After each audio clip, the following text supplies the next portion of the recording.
Кезекті бір әңгімемді сіздерге ұсынғалы отырмын. Қу дүние. Бір мысал әңгіме екен. Бірде бір бозбала үйленуге ниет етіп, әкесінің рұқсатын алайын деп, асқан сұлу қалыңдығын оған ертіп келіпті. Әкесі қызды көріп, біраз үндемей қалыпты. Сосын, балам, мына қызға сен ие бола алмай қалатын сияқтысың. Одан да мұны маған бер, мен алайын дейді. Баласы келіскісі келмейді. Әкесі де қызды алмай тыңғысы келмейді. Екеуі әрі-бері тартысып, болмаған соң әділдік іздеп қазыға келеді. Мәселенің мән-жайын тыңдап отырған қазы қыздан көзін ала алмай тесіліп қарай береді. Сонан соң, мынандай қызды қолында билігі бар мемлекеттік қызметкер алмаса, сендер бұдан айырылып қаласыңдар. Байқұс қызға обал болар түрі бар. Бұл қыз сендерден гөрі маған лайығырақ екен, мен алайын деп жата жабысады. Әкелі балалы мұндай ұсынысқа келіспейтінін айтып, екі жақтап айғайға басады. Сонымен үшеуі қызды үш жақтан тартқылап, уәзірден әділдік іздеп келеді. Оларды мұқият тыңдаған уәзірде қызды көргісі келеді. Көрген бетте оның да есі ауып қалады. Дауласқан адамдардың бәрін қуып шығып, қызбен оңаша сөйлесіп көреді. Қыз да қарсы емес екенін білдіреді. Бірақ қызды иеленіп қалғандар олжаларынан оңай айырылмайтындарын айтып, уәзірді патшаға қарай сүйрелейді. Қызды көрген патшаның да басы шыр айналады. Ол да қызды бірнеше күнге алып қалып, мәселен асықпай шешетіндігін айтады. Оған қалғандар келіспейді. Дау қайта жалғасады.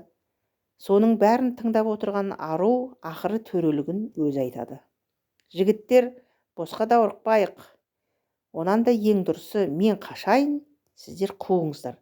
Кім бірінші жетсе, мені сол алсын дейді. Басқалар амалсыз осы тоқтамға келіседі. Сонымен қыз жүгіре жөнеледі де, 5 еркек тұра қуады. Қыздың көйлегі көлбеңдеп, табаны жерге тимей зулайды. Ынтызары оянған, делебесі әбден қозған ер азаматтар тілдері салақтап, өкпелерін қолына алып, бақыттарын балақ түре қуа береді. Бір кезде алдарынан терең ор шығады. Қыз секіріп өтіп кетеді. Қалғандарының бәрі сол орға құлайды. Бірде-бірі шыға алмайтын болып, олардың ордың түбінде қалады. Қыз айналып ордың жиегіне жақындап келеді де, сендер мені таныдыңдар ма? Мен дүниемін ғой. Мені адамдардың бәрі иеленгісі келеді. Бірақ мені ешкім қуып жеткен емес. Сонда да адамдар қайта шыға алмайтын тар, терең шұқырға құлағанша артымнан жүгірулерін қоймайды деп, бұрылып жөніне кете барыпты дейді. Келесі әңгіме сабыр мен садақа. Баяғыда бір әйел бала шағасын асырау үшін көшеде отырып, киім сатып, сауда жасайды екен. Оның сауда айналымындағы бар киімі бір қап толатындай ақ екен. Бір күні әйел қабын арқалап келіп, жұмысқа кіріспес бұрын аздап дем алып алайын деп отырғанда, бір үлкен бүркіт шүйіліп келіп, қабын ала жөнеледі. Бар байлығымен жиған терген күнкөріс көзінен айырылып, әйел байғұс шырылдап қала береді. Бүркіт сол кеткеннен мол кетеді. Шарасыз қалған әйел мұңын шағып, жәрдем, ақыл кеңес сұрағалы жақын тұрған мешітке келеді. Келе сала көз жасын көл етіп, имамға жағдайын баяндап болып, не кінәм барын білмеймін, не үшін Алла тағала маған мұндай сынақ жіберді, әрі қарай не істеймін, қайда барамын дейді, таусыла жылап. Сонда имам, сабыр етіңіз, әрбір істің қайыры бар, бір мәнісі болар дейді оған.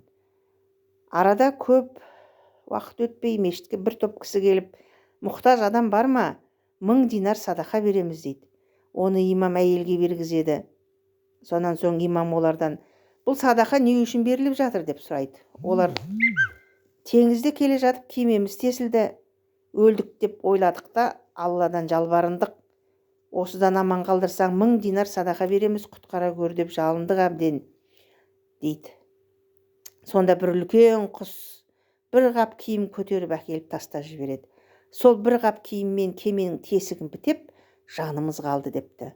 Сонда имам әйелге қарап, көрдің бе, сәл сабыр етіп едің, Алла саған 100 есе артық берді ғой депті. Аталарымыз сабыр түбі сары алтын, сарғайған жетер мұратқа, сабырсыз қалар ұятқа деп бекер айтпаса керек.